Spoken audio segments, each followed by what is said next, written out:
अस्सलाम वालेकुम दोस्तों, मेरा नाम डॉक्टर अली असगर है और आज की इस वीडियो में हम लाइव एमसीक्यू डिस्कस करने जा रहे हैं सपोर्ट एंड मूवमेंट के।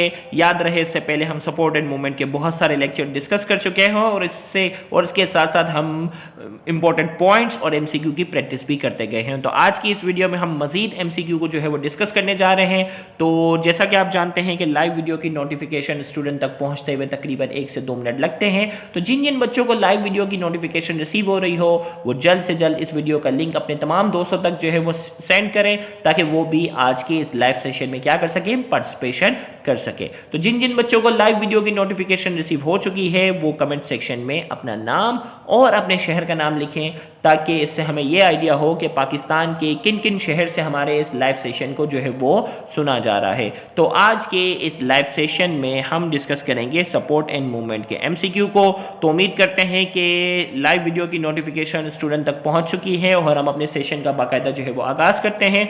The structure used to hold bones together are. The structure used to hold bones together are.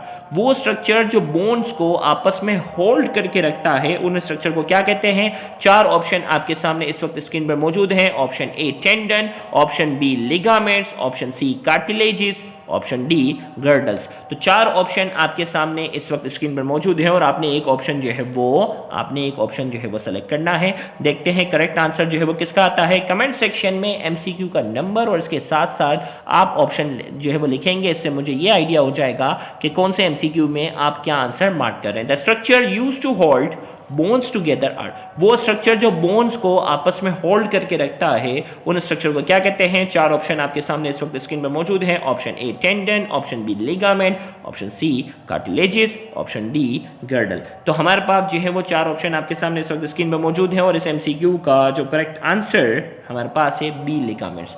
Ligaments जो होता है, गौर से सुनिएगा, बोन टू बोन कनेक्शन जो है, 2 बातें जरूर याद रखिएगा। Bone to bone connection, bone को बोन से जोड़ने का काम जो है वो कौन करता है? लिगामेंट। जबकि मसल को बोन से अटैच करने का काम कौन करता है? टेंडन। मसल को बोन से अटैच करने का जो काम है वो किसका है? टेंडन का। जबकि bone to bone connection, bone को बोन से कनेक्शन की जो जिम्मेदारी है वो किसकी है? लिगामेंट की। जबकि मसल को जो है वो बोन के साथ जो अटैच करता है वो कौन करता है? टेंडन करता है। तो ये आपके पास जो है वो 2 ऑप्शन। तो इसमें यहाँ क्या पूछा गया? Hold bone together. बोन को बोन से जोड़ने की बात हो रही तो करेक्ट आंसर हमारे पास जो है लिगामेंट है। लेकिन अगर मसल टू बोन होता तो टेंडन हमारा आंसर होता। नेक्स्ट एमसीक्यू इस वक्त आपके सामने स्क्रीन पर जो है आ चुका है। मैं कैमरा थोड़ा सा फोकस करने की कोशिश करता हूं क्योंकि लाइव सेशन में अक्सर कैमरा हमें थोड़ा सा तंग कर जाता है। तो इस वक्त स्क्रीन पर आपके सामने है, 1 मिनट, लेट्स सी।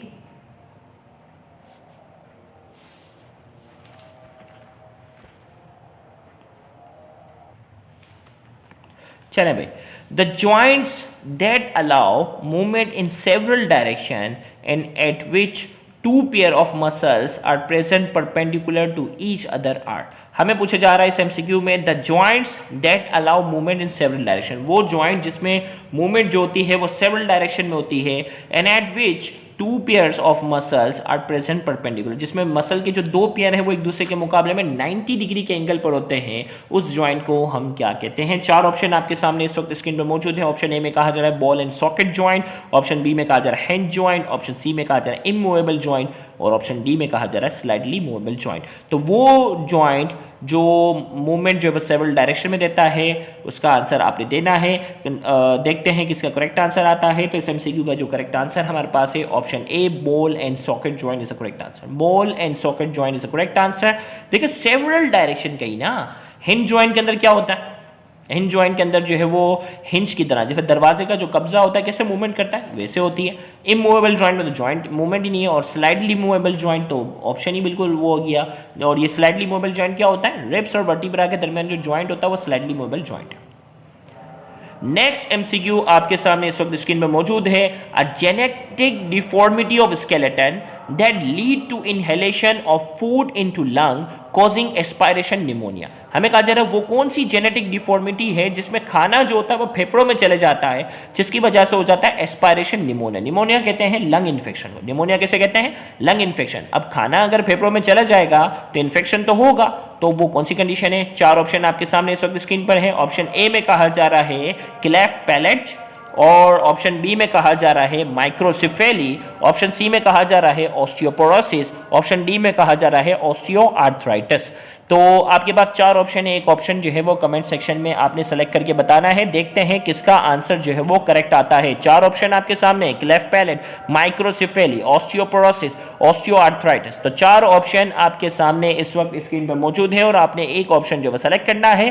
तो ए ऑप्शन वाले जो है उन बच्चों का आंसर जो है वो क्या है? करेक्ट है, cleft palate is the correct answer.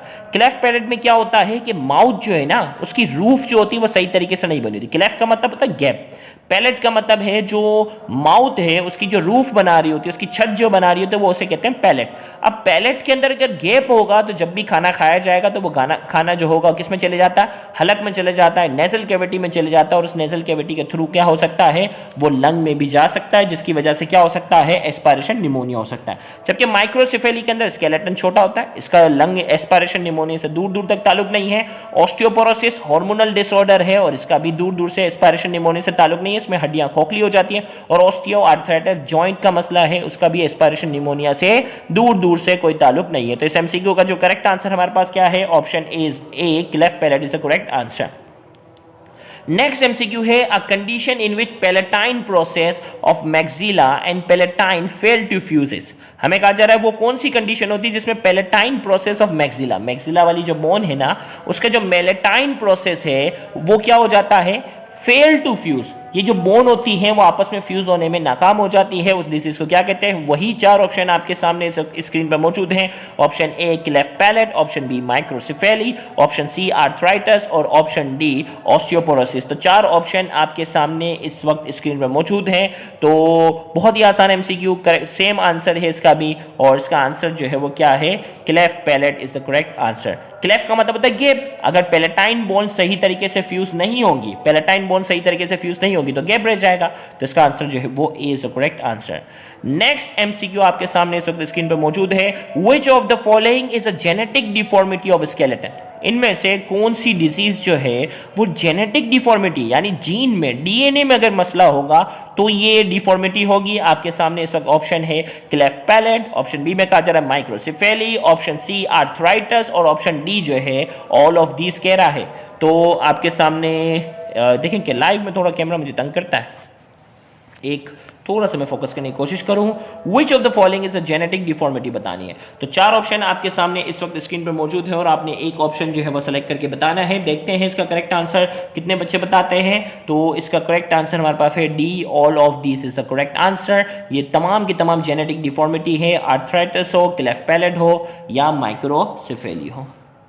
Next MCQ आपके सामने इस वक्त स्क्रीन पे मौजूद है, हम उसकी बात करेंगे।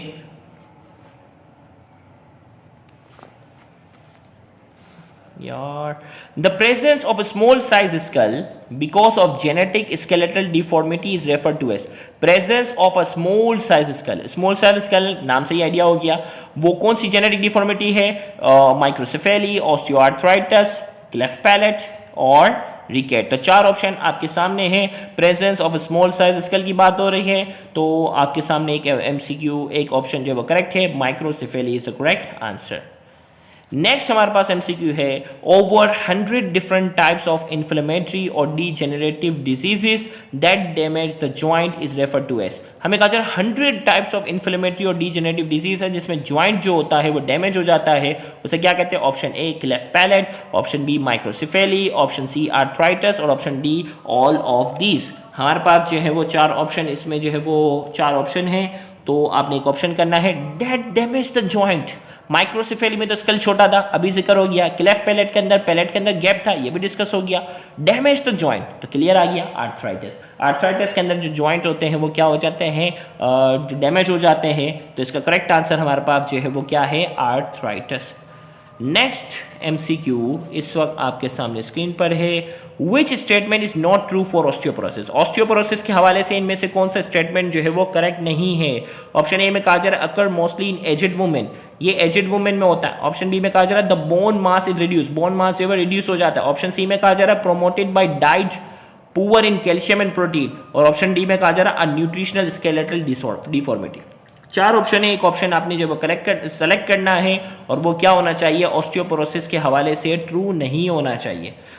तो चार ऑप्शन हैं, देखते हैं बच्चे क्या एमसीक्यू जो है वो सेलेक्ट करते हैं। तो इसका करेक्ट आंसर मैं बताने जा रहा हूँ। अगर मोस्टली इन एजिड वुमेन में होता है। बोन मास इज रिड्यूस, हड्डियां खोखली हो जाती है, सही है। Promoted bye diet poor in calcium and protein, अगर आपकी प्रोटीन वाली डाइट सही नहीं होगी, कैल्शियम वाली डाइट नहीं होगी, तो आपको जल्दी ऑस्टियोपोरोसिस होगा, ये भी बिल्कुल सही है। ऑप्शन डी में कहा जा रहा है न्यूट्रिशनल स्केलेटल डिफॉर्मिटी, ये न्यूट्रिशन की वजह से होता है, तो जवाब है गलत, ये हार्मोनल डिफॉर्मिटी है। ईस्ट्रोजिन की कमी की वजह से बड़ी उम्र की जो एजिड खवातीन होती हैं उनके अंदर ये डिजीज होती है। तो नॉट ट्रू, तो हमें कौन सा ऑप्शन लगाना है? D is the correct answer. Next MCQ आपके सामने है। A disease in children that result in बाउ leg and deformed pelvic caused by deficiency of calcium in diet or vitamin D deficiencies। हमें कहा जा रहा है डिजीज इन चिल्ड्रन, बच्चों के अंदर वो कौन सी बीमारी होती है जिसके से बो लेग, इसकी जो टांगे होती है ना वो गोल हो जाती है, मुड़ जाती है, टांगे मुड़ जाती है। डिफॉर्म पेल्विस, पेल्विस भी जो होता है वो डिफॉर्म होता है। Cause by deficiency of calcium in diet, calcium की कमी की वजह से और विटामिन डी की कमी की वजह से होता है। तो चार ऑप्शन आपके सामने इस वक्त स्क्रीन पर मौजूद हैं और आपने एक ऑप्शन सेलेक्ट करना है। ऑप्शन ए में कहा जा रहा है ऑस्टियोमेलेशिया, ऑप्शन बी में कहा जा रहा है ऑस्टियोआर्थराइटिस, ऑप्शन सी में कहा जा रहा है ऑस्टियोपोरोसिस, ऑप्शन डी में कहा जा रहा है रिकेट्स। तो चार ऑप्शन आपके सामने इस वक्त स्क्रीन में मौजूद हैं। तो हमें कहा जा रहा है disease in children that result in, बच्चों के अंदर विटामिन डी की कमी की वजह से क्या होता है? शाबाश, बहुत से बच्चों ने कमेंट में आंसर सही दिया है, rickets is the correct answer. इसका करेक्ट आंसर हमारे पास क्या है? D, rickets is the correct answer. अगर बड़ों की बात की जाए तो ऑस्टियोमेलेशिया, विटामिन डी की कमी की वजह से। एडल्ट की अगर बात होती तो ऑस्टियोमेलेशिया, और बच्चों की बात होगी तो रिकेट्स। नेक्स्ट एमसीक्यू आपके पास है, which of the following is treatment of रिकेट? Rickets की ट्रीटमेंट क्या है? अगर किसी बच्चे की टांगे गोल हो रही हैं कैल्शियम की कमी की वजह से, विटामिन डी की कमी की वजह से उसे रिकेट्स हो गया है, तो उसकी इलाज क्या है? ऑप्शन ए में कहा जा रहा है विटामिन डी दो, ऑप्शन बी में कहा जा रहा है फोर्टिफाइड मिल्क दो, ऑप्शन सी में कहा जा रहा है एक्सपोज स्किन टू सनलाइट, और ऑप्शन डी में कहा जा रहा है ऑल ऑफ दीज। तो तमाम ऑप्शन जो वो करेक्ट हैं। उस बच्चे को दूध ज़्यादा से ज़्यादा पिलाओ, विटामिन डी दो, और सूरज की रोशनी जो होती है ना, सनलाइट जो होती है, उसकी अल्ट्रावायलेट रेडिएशन हमारी स्किन के स्मूथ एंडोप्लाज्मिक रेटिकुलम पर जब अप्लाई होती है तो वो कोलेस्ट्रॉल को किस में कन्वर्ट कर देती है? विटामिन D3 में। तो सूरज की रोशनी से हमें विटामिन D3 मिलता है। वो कैसे मिलता है? कोलेस्ट्रॉल जो होता है वो सूरज से आने वाली अल्ट्रावायलेट रेडिएशन जो होती है उसको विटामिन D3 में क्या कर देता है? कन्वर्ट करता है। लिहाजा से एमसीक्यू का करेक्ट आंसर हमारे पास है option D, all of these is the correct answer. Next MCQ आपके पास है, the process that does not take place during the repair of a bone.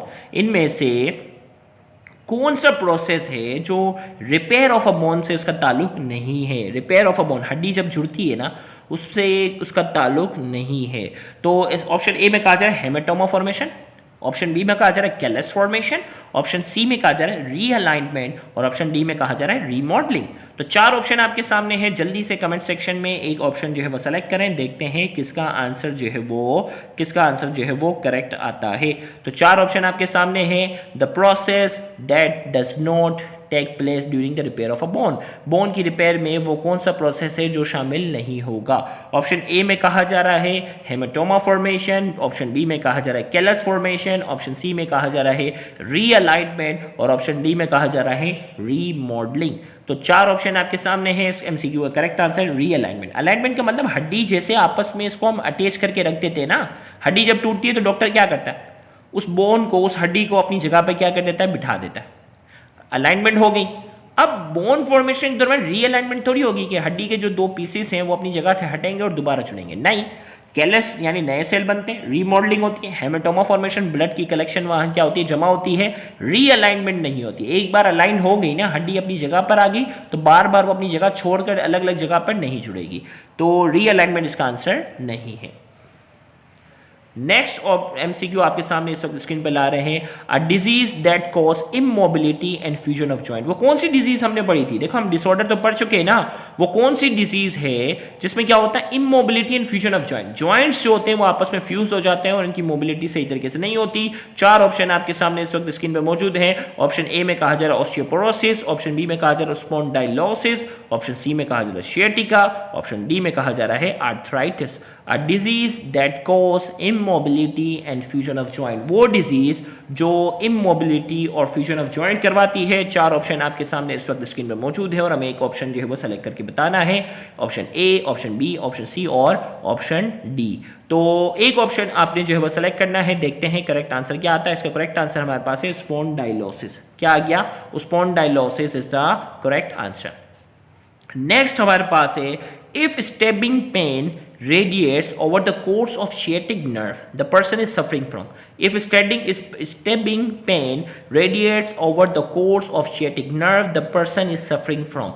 Stabbing pain जो है over the course of sciatic nerve, sciatic nerve जो होती है ना, हमने sciatica डिस्कस किया था ना, अगर वो पेन अगर होता है उस डिजीज को क्या कहते हैं? बहुत आसान, sciatic nerve से क्या निकला है? sciatica। 4 ऑप्शन थे ना, स्पॉन्डाइलोसिस, डिस्क स्लिप, आर्थराइटिस और sciatica। इससे पहले वाले लेक्चर में हमने डिस्कस किया था, तो इसका करेक्ट आंसर हमारे पास क्या है? sciatica is the correct answer. Next हमारे पास एमसीक्यू है, an inflammatory disease that damages the joint. वो कौन सी इन्फ्लेमेटरी डिजीज है? वो कौन सी इन्फ्लेमेटरी डिजीज है जो जॉइंट को डैमेज करती है? ऑप्शन ए हमारे पास osteoporosis, option B spondylosis, option C sciatica और ऑप्शन डी जो है वो आर्थराइटिस है। तो हमने कहा वो कौन सी इन्फ्लेमेटरी डिजीज है जो जॉइंट्स को क्या करती है? डैमेज करती है। तो जॉइंट की डैमेज की बात होगी तो सिंपल आंसर आपको मालूम है। देखते हैं कमेंट सेक्शन में किसका आंसर आता है। शाबाश, D arthritis the correct answer. तो यहाँ जाकर हमने सपोर्ट एंड मूवमेंट के बोन से रिलेटेड एमसीक्यू को हमने जो है वो डिस्कस किया। इंशाल्लाह नेक्स्ट लाइव लेक्चर के अंदर हम मसल वाले पार्ट के एमसीक्यू को डिस्कस करेंगे। तो उस लाइव सेशन में भी पार्टिसिपेशन करना मत भूलिएगा, अपने दोस्तों को सजेस्ट करना मत भूलिएगा। Thank you very much. Allah हाफ़िज़।